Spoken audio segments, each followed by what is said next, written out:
George of the jungle, strong as he can be.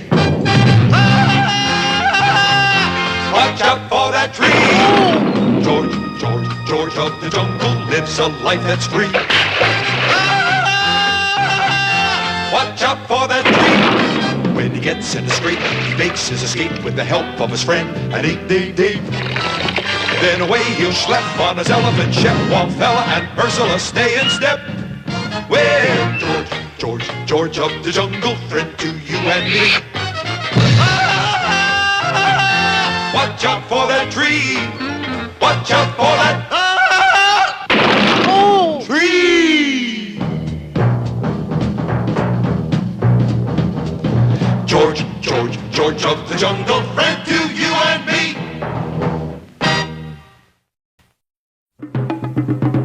George of the jungle. George of the jungle. Who faces danger with a smile. George of the jungle. Who put the croc in crocodile. George of the jungle. Who makes the tiger cringe and crawl by uttering his mighty call. It's the greatest swinger of them all. Oh! George! It's a well-known fact that all African elephants trumpet.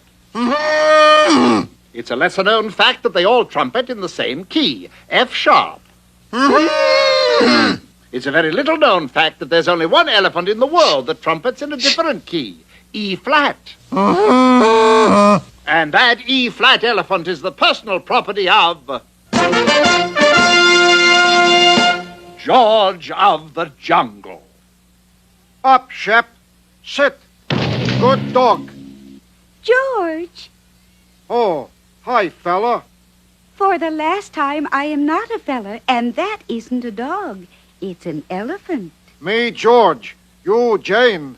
Shep, puppy. Big, gray, peanut-loving puppy. What makes you think so? Speak, Shep. Jane here, E flat. All elephants F sharp. Roll over, Shep. No, Shep. Other way. That's him, Rosie. E flat. The only one in the world. Oh, Charlie, he must be worth millions. Yeah. Just think, Rosie, if we can snatch him and sell him, we can get out of this lousy jungle and go someplace exciting to live. Like where, Charlie? Schenectady, New York. Schenectady. Oh, Charlie, let's do it. Let's. But the two renegades have been spotted by one of George's jungle friends who flew to his treehouse post-haste. What'd he say, George? Him say, awk, eek, tookie. Meaning?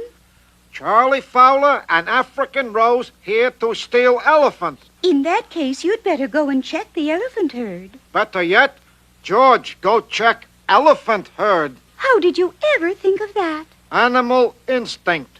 George have keen sense of survival. Come. I thought you had a keen sense of survival. True, but weak sense of direction. Look there, Rosie. They left their precious pet unguarded. Not quite, for inside the treehouse, Loyal Ape was catching up on his correspondence. To His Exalted Majesty, the Maharaja of Ralipur. Dear Boo-Boo, I must say I disagree with your theory that pragmatic cognition presupposes. Oh, my sainted Aunt Nigugu, it's Charlie Fowler and African Rose. Just then, the evil Fowler whipped out a deadly blowgun. Charlie, dear, you're going to blow one of those cute little poison darts at him. Not on your life, Rosie. They're expensive. This is just a cheap little tranquilizer pill. Oh, Charlie, you're so resourceful. I say. Butterscotch Milltown. My favorite flavor. Hey, Jack, can we borrow your doggy for a while? Well, actually, that's the world's only E-flat elephant worth a king's ransom.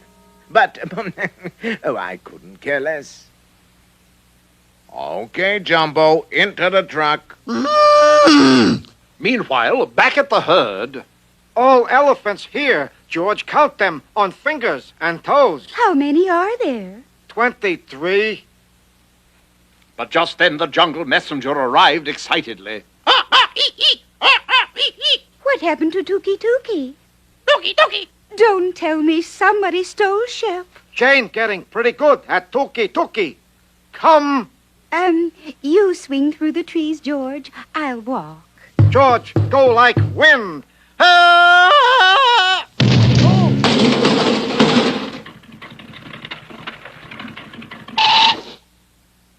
Well, there's the docks just up ahead, Rose. We'll soon be on our way. To Sagamuck. Not Saugamuck, Syndicated. Oh, say it again, Charlie. Not Saugamuck. Oh, you know, sometimes I think we should have stayed on that riverboat. But at that moment, who should come dashing to the rescue but... Jane? Who else? Nature Boy is still back there battling the strangler vines. Now what do we do? Wait for him. After all, he's the hero. She's right, Rosie. Anything you say, Charlie. So all hands took a 15-minute break, at the end of which time...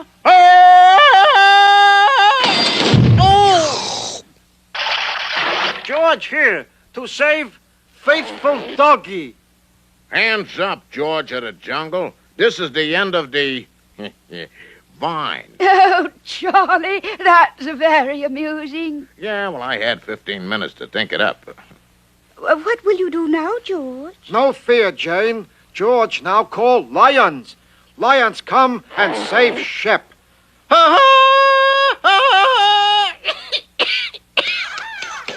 But you gave the cry of the woodpecker, George. Whoa, somebody come. No look gift woodpecker in mouth.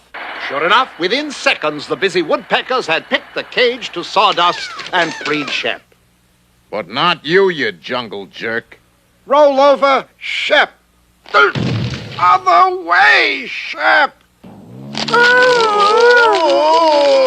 George of the Jungle had triumphed again.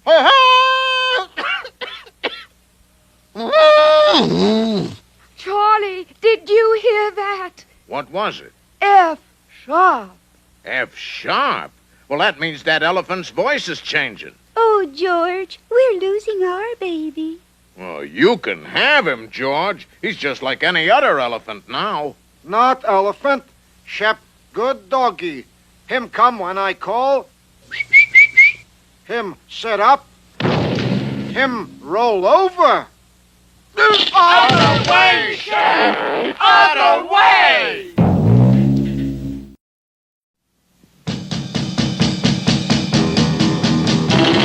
Tom Slick, Tom Slick. Let me tell you why he's the best of all good guys. Tom Slick, Tom Slick. In the thunderbolt we slapper once he's on your tail. He won't quit because you know there's no such word as fail to Tom Slick, Tom Slick. Every year, millionaire Tiny Big sponsors an auto race called the Big Race. First prize is $50,000. Gertie Growler needs $50,000 to pay the mortgage on her garage. Tom Slick has entered the Thunderbolt Grease Slapper in the Big Race to try and win the $50,000 for Gertie Growler. Hope you win the big race for old Gertie, Tom boy. I hope so too, Gertie. But I'll have to beat that evil guy and bad sport Baron Automatic to do it. Be careful, Tom. Careful? There's no such word as careful in auto racing, Marigold. Here are some of the cars Tom Slick will have to beat to win the Big Race and the $50,000 for Gertie Growler. The Dragonster, driven by Fu On You. The four-pot blowpipe, driven by Ivan Toratyrov. The one-wheel curb hugger under the firm command of Sir Philip Prince, sports-loving monarch from across the pond. Uh-oh, here's the sinister blacktop ramshacker and the bad sport and all-around rotten contestant, Baron Automatic. Fletcher, we must win this race at all costs. Speaking of costs, oh mighty Baron, just a matter of my back salary. How can you speak of money at a time like this, Fletcher? It's easy. I just open my mouth, and by forcing air past my vocal cords, the sound comes out like this. infernal dog? You have the plans to stop Tom Slick and the Thunderbolt Grease Slapper? Right here. All right. Stand by and await instructions. Cheapskate.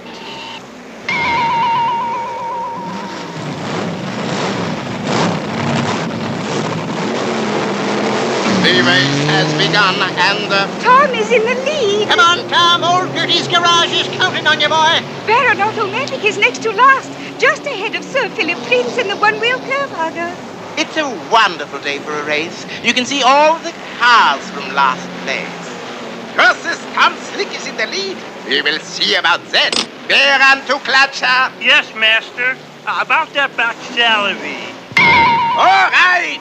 Now pay attention, you miserable lackey. Put plan 1 into action.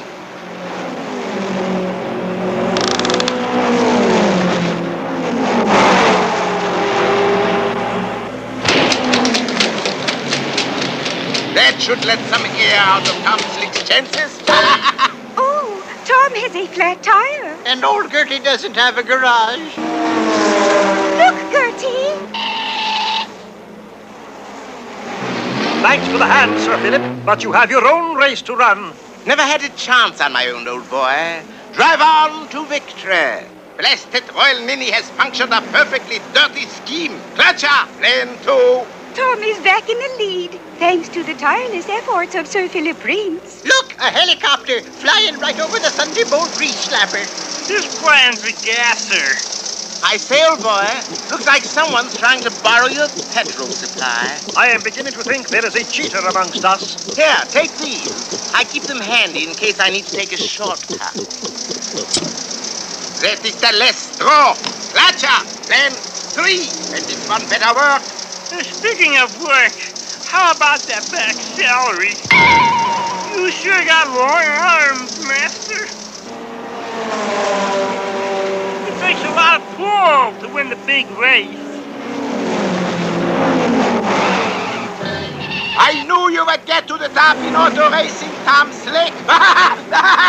Oh, Tom is climbing onto the bridge. Be careful, Tom. There's no such word as careful in auto racing, Marigold. I know, but this is bridge climbing. Oh. At last, the plan worked. Now my master Baron Automatic will win. Let me give you a hand, Clutcher. No, master, they're not the wrench again. Coward. Now if I can just unstick this magnet.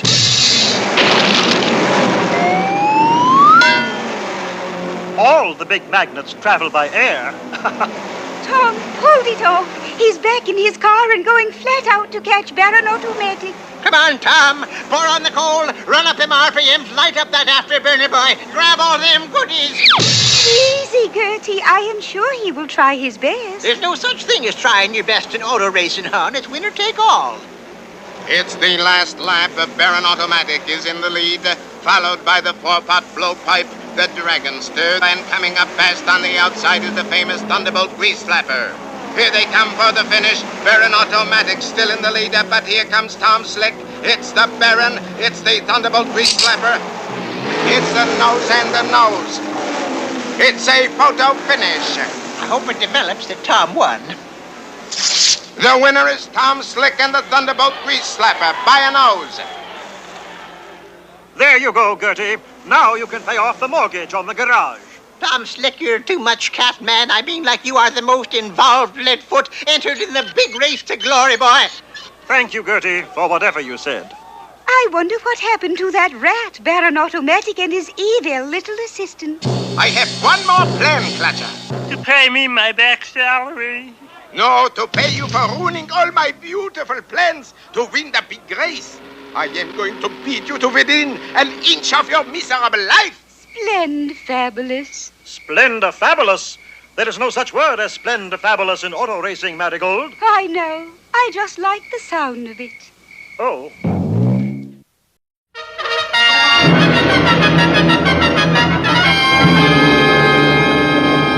It's time for Super Chicken.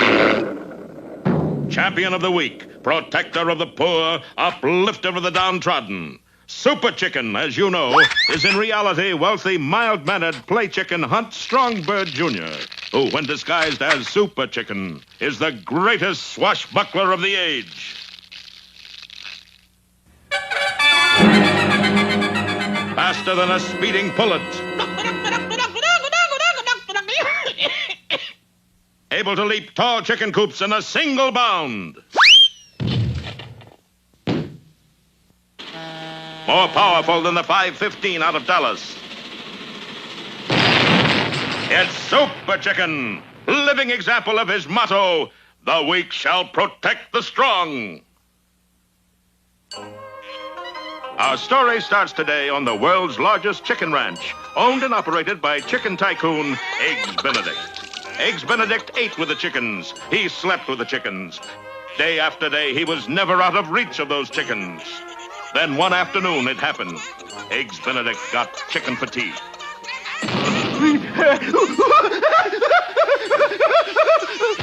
Eggs had turned anti-chicken, and he made no bones about it. And of course, in his mad scheme to get even with all chicken kind, his thoughts turned to the head chicken. And so in the penthouse apartment of wealthy play chicken Hunt Strongbird Jr. Hello? Hello, Super Chicken. Super Chicken? Just a moment, please. Hello? This is Eggs Benedict, and I'm out to get you. This is your last warning. This looks like a job for Super Chicken. Super Chicken. What is it, Fred? You just locked yourself in the bathroom. Oh, fiddle faddle. Meanwhile, Eggs Benedict, having devised a perfect plan to get Super Chicken, went to the bank on business. Can you loan me $2 million till Friday? No.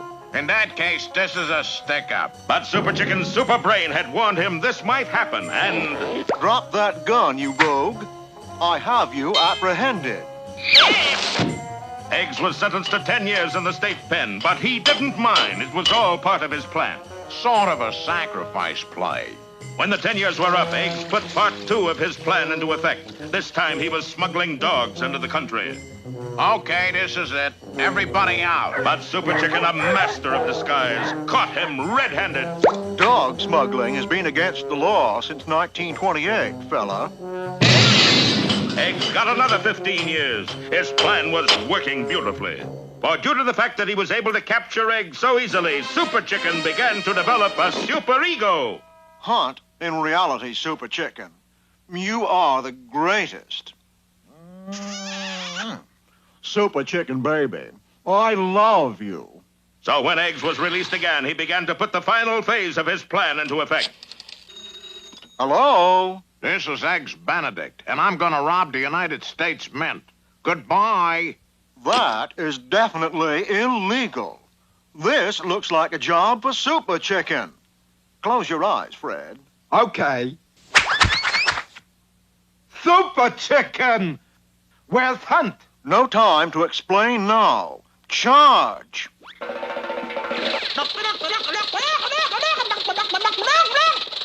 Racing across Arizona, Wisconsin, and South Carolina, Super Chicken made it to the Denver Mint just in time.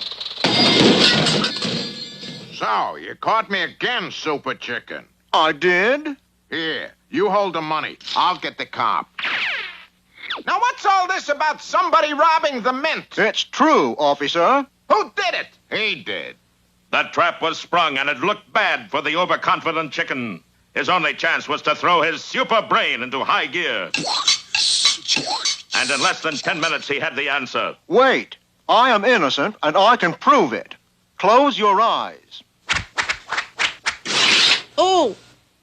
Why, it's wealthy play chicken Hunt Strongbird Jr. Right. And I own the mint.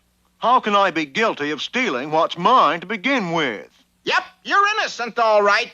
Wait a minute. What happened to Super Chicken? No time to explain now. Officer, arrest that man for false arrest.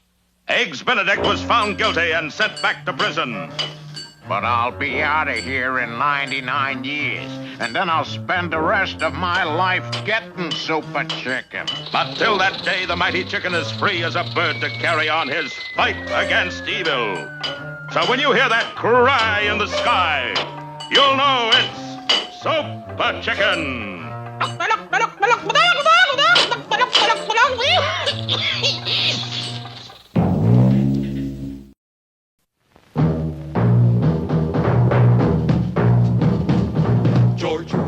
George of the jungle, strong as he can be. Watch out for that tree. George of the jungle lives a life that's free. Watch out for that tree. When he gets in the scrape, he makes his escape with the help of his friend, an 8-day date. Then away he'll schlep on his elephant Shep, while Fella and Ursula stay in step. Well, George of the jungle, friend to you and me. Watch out for that tree. Watch out for that tree.